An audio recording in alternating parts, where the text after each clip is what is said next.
having a great day, and today I'll be reviewing I Believe in a Thing Called Love by Maurene Goo. This book, so cute, y'all. It is so cute. I had never heard of this book actually before I saw a BuzzFeed article with a list of YA summer releases to check out, and I'll leave the link to that article below so that you guys can read it as well, because there are a lot of really great titles on it, like this one.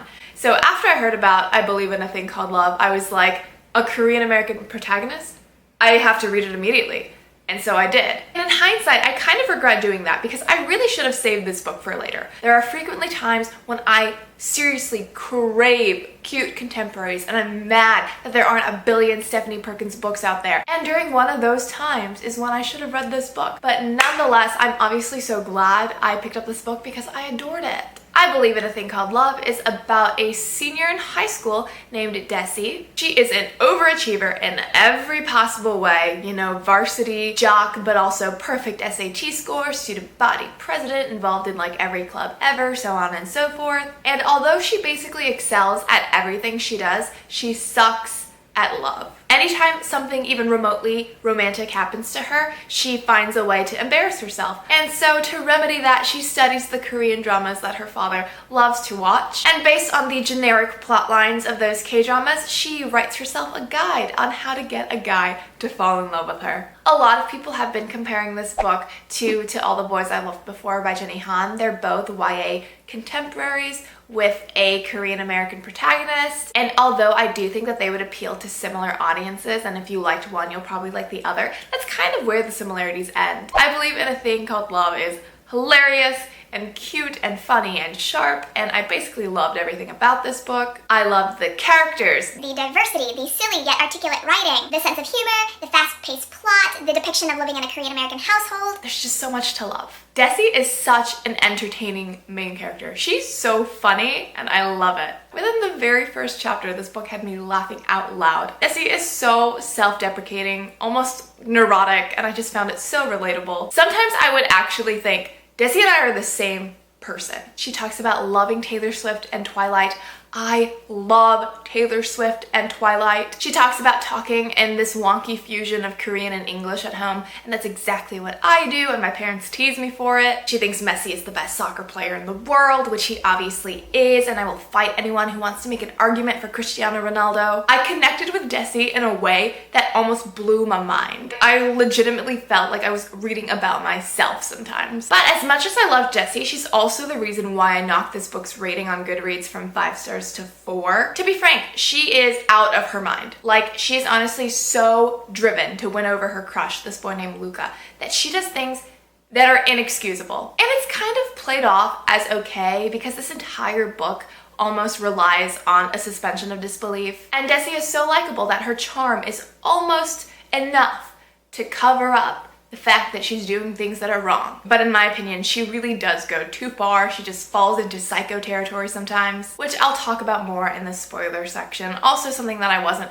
a super huge fan of was just how predictable the plot was. But compared to Desi's actions, the predictability is a little negligible. But yeah, other than those things, I loved this book. Again, I cannot overemphasize how much I loved seeing a Korean American protagonist. The things they ate, the way they acted, it all felt so familiar. It warmed my heart. I do remember thinking it was a little weird that Desi's father calls her Desi at home, which is weird because Desi is her American name, and most first generation Korean American parents call their children by their Korean name. That's what my parents do. My parents have never called me Sophia at home. That's really not a thing. But I digress. And what's great is that the diversity doesn't stop with Desi. There's so many people of color at Desi's school. For example, her best friend, Fiona, is Latina and she's lesbian. Maurene Goo, I felt, really put in the effort to show that Monte Vista's population is not just one color. A huge component of this novel is definitely Desi's relationship with her father. They're so playful and they're so caring. They only really have each other, so there's a really, really deep, sweet bond there, and it was just so heartwarming to read about. Now I'm gonna go into spoilers for I Believe in a Thing Called Love, so if you haven't read this book and you don't want to be spoiled, first, I would advise reading this book because I recommend it, and second, I'd advise leaving in 3, 2, 1. Bye, bye, bye, bye, bye. Alright, so I really want to talk about the fact that Desi does a lot of not okay things to win over Luca. Desi was so calculating and so ambitious, she kind of reminded me of Amy Dunn from Gone Girl, which is a bad sign. However, that being said, I did mention in my Gone Girl review that I kind of admired Amy for her determination and for her intelligence, so I admire Desi too. However, she was a super stalker, and she would change herself or change her habits to win over a boy, and she was unbelievably manipulative, and so on and so forth. And for a long time, I just kept excusing her behavior. I was like, okay, I guess that's not that bad. But when she caused Luca's car accident, I had to draw the line. If the roles were reversed, if I were in that position, if a guy put my life in danger and screwed up my car in an attempt to win me over, I would have to cut someone. Because that's not okay. That's not cute. That's not healthy. That's not sane. That was just not an okay thing to do. No matter how badly you like a boy and want his attention, you don't put his life in danger. I can't believe I'm saying that out loud. That just seems like common sense. I mean, putting his life in danger was literally a step on her list. And I was like, why? Why, Desi? I wish Desi would have looked at that step and thought, okay, that one's a little too far. That one's a little unrealistic. Maybe I should cross that one off. I feel like she is smart enough to know that that was a really wrong idea. But she went with it anyway. That made me so mad because this book had so much going for it and I was so supportive and so in love with it, and then Desi did that and I was like, oh my god, no. Moving on, when Desi skipped her Stanford interview to drive Luca to the hospital, I was like, why doesn't she immediately call the Stanford interviewer and say, hi, I am so sorry, but I had an emergency come up.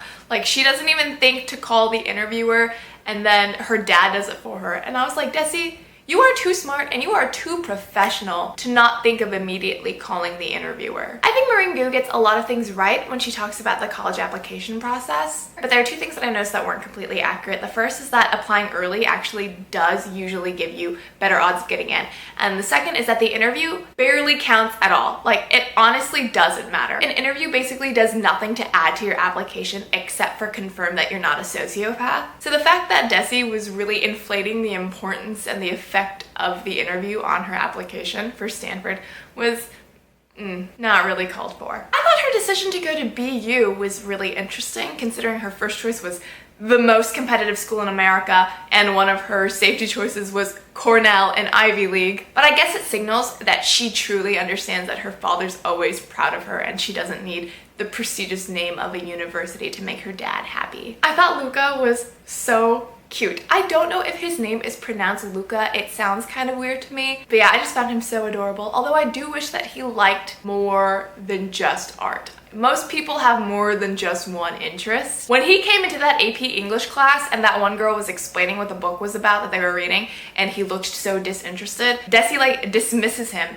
in her head. And I supported that. Like, I value people who value learning. But other than that, Luca was really sweet. He was really adorable. I thought Desi and Luca had great chemistry. They were super cute together. They made me laugh and smile and squeal all over the place. I just love them. It was a good time. I do think that making each chapter a step on Desi's list made the plot a little predictable because it's kind of like a signal or a forewarning so that you know what's coming. So it's like, oh, this step is a betrayal, and then you know what the betrayal is. Or like, this step is gonna be a sacrifice, and then you know what she's sacrificing. But I can also see the perspective of that predictability reflecting the charm of watching a K-drama, because we all know how the K-drama is going to end anyway. But yeah, I love this book a lot. I already aired out all my grievances with it. So you know I don't think this book is perfect and it's not my favorite contemporary ever, but it's definitely a book that I see myself going back to in the future and rereading when I need something that's gonna make me laugh and smile. Also, Maurene Goo is